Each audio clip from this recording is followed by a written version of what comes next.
यहां लगभग 2 दर्जन सेक्टर स्पेसिफिक इंडस्ट्रियल पार्क बनाए जा रहे हैं। 2 एयर कार्गो कॉम्प्लेक्स का निर्माण भी हुआ है। इससे राजस्थान में इंडस्ट्री लगाना आसान होगा, इंडस्ट्रियल कनेक्टिविटी और बेहतर होगी। साथियों, भारत के समृद्ध फ्यूचर में हम टूरिज्म का बहुत बड़ा पोटेंशियल देख रहे हैं। भारत में nature, culture, adventure, conference, destination building और हेरिटेज टूरिज्म सबके लिए असीम संभावना है। राजस्थान भारत के टूरिज्म मैप का प्रमुख केंद्र है। यहां इतिहास भी है, धरोहरें भी है, विशाल मरुभूमि और सुंदर झीलें भी है। यहां के गीत, संगीत, खान पान, उसके लिए तो जितना कहे उतना कम है। टूर, ट्रैवल और हॉस्पिटैलिटी सेक्टर को जो चाहिए वो सब राजस्थान में है। राजस्थान दुनिया के उन चुनिंदा स्थानों में से एक है जहां लोग शादी ब्याह जीवन के पलों को यादगार बनाने के लिए राजस्थान आना चाहते हैं। राजस्थान में वाइल्ड लाइफ टूरिज्म का भी बहुत अधिक स्कोप है। रणथंभौर हो, सरिस्का हो, मुकुंदरा हिल्स हो, केवला देव हो, ऐसे अनेक स्थान हैं जो वाइल्ड लाइफ को पसंद करने वालों के लिए स्वर्ग है। मुझे खुशी है कि राजस्थान सरकार का अपने टूरिस्ट डेस्टिनेशन, हेरिटेज सेंटर्स को बेहतर कनेक्टिविटी से जो अलग अलग थीम सर्किट से जुड़ी योजनाएं भी शुरू की। 2014 से 2014 के बीच 10 साल में भारत में 5 करोड़ के आसपास विदेशी टूरिस्ट आए थे, जबकि 2014 से 2024 के बीच भारत में 7 करोड़ से ज्यादा विदेशी टूरिस्ट आए। और अब ध्यान दीजिए, इन 10 वर्षों में पूरी दुनिया के 3-4 साल तो कोरोना से लड़ने में निकल गए थे। कोरोना काल में टूरिज्म ठप पड़ा था। इसके बावजूद भारत में आने वाले टूरिस्ट की संख्या इतनी ज्यादा बढ़ी है। भारत ने अनेक देशों के टूरिस्ट को ई वीजा की जो सुविधा दी है, उससे विदेशी मेहमानों को बहुत मदद मिल रही है। भारत में आज डोमेस्टिक टूरिज्म भी नए रिकॉर्ड बना रहा है। उड़ान योजना हो, वंदे भारत ट्रेनें हो, प्रसाद स्कीम हो, इन सभी का लाभ राजस्थान को मिल रहा है। भारत के वाइब्रेंट विलेज जैसे कार्यक्रमों से भी राजस्थान को बहुत फायदा हो रहा है। मैंने देशवासियों से मेक इन इंडिया का आह्वान किया। इसका फायदा भी राजस्थान को होना तय है। राजस्थान में heritage tourism, film tourism, eco tourism, rural tourism, border area tourism, इसे बढ़ाने की अथाह संभावनाएं हैं। इन क्षेत्रों में आपका निवेश राजस्थान के टूरिज्म सेक्टर को ताकत देगा और आपका बिजनेस भी बढ़ाएगा। साथियों, आप सभी ग्लोबल सप्लाई और वैल्यू चेन से जुड़ी चुनौतियों से परिचित है। आज दुनिया को एक ऐसी अर्थव्यवस्था की जरूरत है जो बड़े से बड़े संकट के दौरान भी मजबूती से चलती रहे, उसमें रुकावटें ना आए। इसके लिए भारत में व्यापक मैन्युफैक्चरिंग बेस का होना बहुत जरूरी है।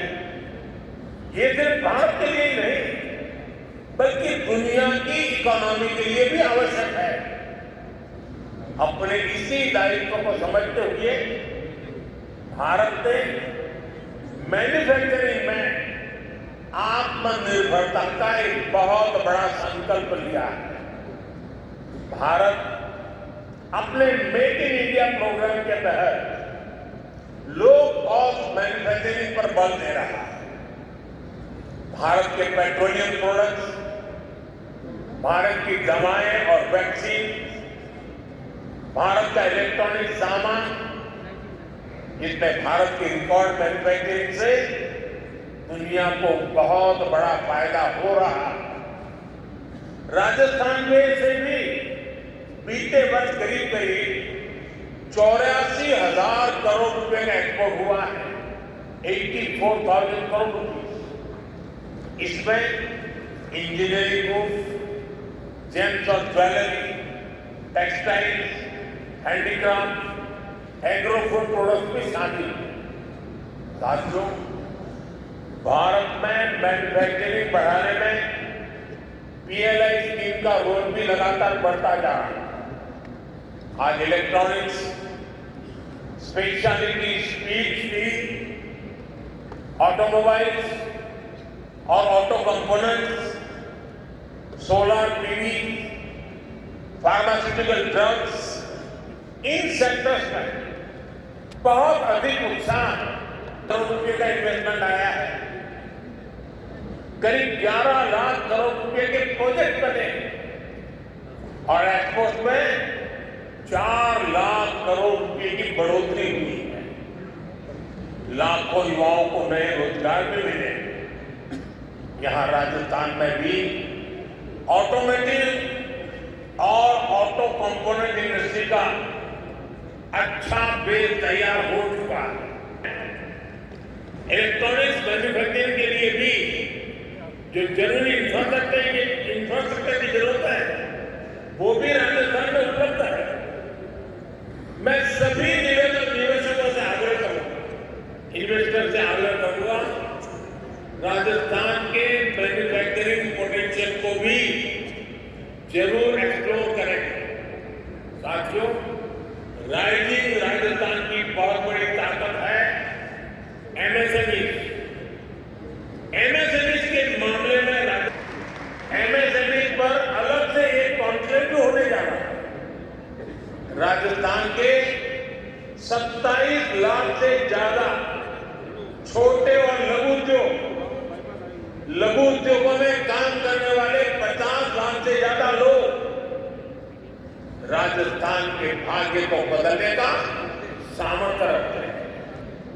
मुझे खुशी है कि राजस्थान में नई सरकार बनते ही कुछ ही समय में नई एमएसएमई पॉलिसी लेकर आ गए। भारत सरकार भी अपनी नीतियों और निर्णयों से एमएसएमई को लगातार मजबूत कर रही है।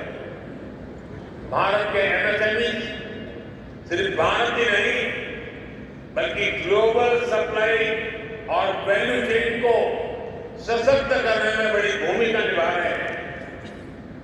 हमने कोरोना के दौरान देखा, जब दुनिया में फार्मा से जुड़ी सप्लाई चेन क्राइसिस में आ गई तो भारत के फार्मा सेक्टर ने दुनिया की मदद की। इसलिए संभव हुआ क्योंकि भारत का फार्मा सेक्टर बहुत मजबूत है। ऐसे ही हमें भारत को बाकी प्रोडक्ट्स की मैन्युफैक्चरिंग का बहुत स्ट्रॉन्ग बेस बनाना है और इसमें हमारे एमएसएमईज का बड़ा रोल होने जा रहा है। साथियों, हमारी सरकार ने एमएसएमई की परिभाषा बदली ताकि उन्हें ग्रोथ के और अधिक अवसर मिल सके। केंद्र सरकार ने करीब 5 करोड़ एमएसएमई को फॉर्मल इकोनॉमी से जोड़ा है।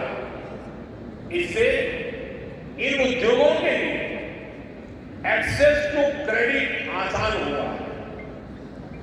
हमने क्रेडिट गारंटी लिंक स्कीम भी चलाई है।